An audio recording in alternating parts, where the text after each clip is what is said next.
When students struggle, they often feel defeated and that they can't get any help. So the nice thing about our work is we can assess them and identify those deficits and help them to realize that there are ways to combat this difficult time that they're having in school.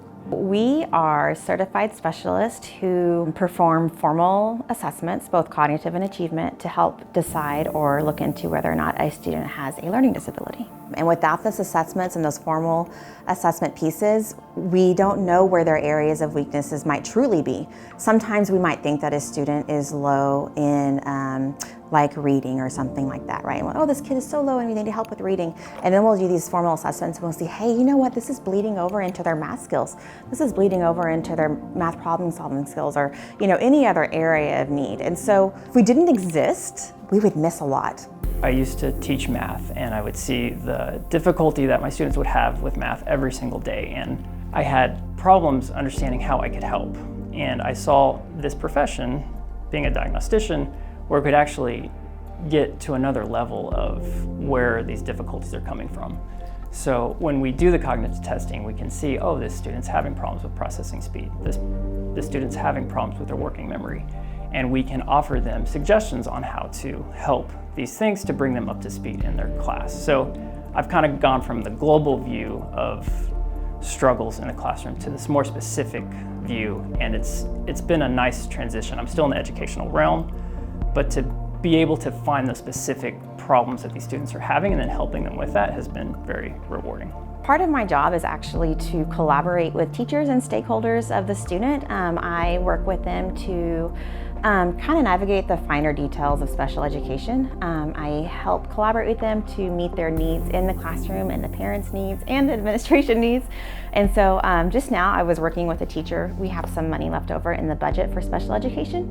And he is actually a teacher in a specialized program at our campus. And so we were looking at some possible supplies and needs that his classroom could use for that program.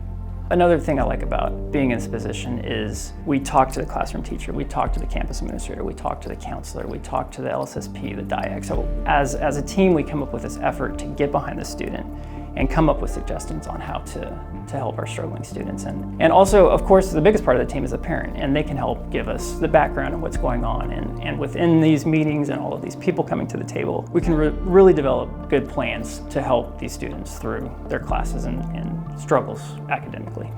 I love meeting with parents and kind of facilitating the ARDs and making sure that the whole student's individualized plan comes together and is accurate and is being implemented and is documented the way that it needs to be. Because a lot of times we create these plans with the student and it carries over to the next year. So while we have teachers who have the student now, if it's not documented correctly, the teacher who gets them next year might not know all the things. And so it's my job to just ensure that that is done accurately so that moving forward, the documentation reflects what the kid needs. ARD is an annual review and dismissal meeting, and it's a meeting where the whole committee of all the stakeholders for the student comes together and we either create a plan for the student or we're revising a plan for the student. And what that includes is coming up with goals. What kind of goals do we anticipate for this student to achieve throughout this whole IEP year? Which is an IEP is individualized education plan, right? Because no two students are the same.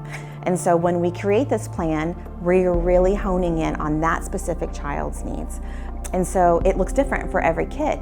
And so we have tons of specialists that are in that meeting depending upon the kid's needs.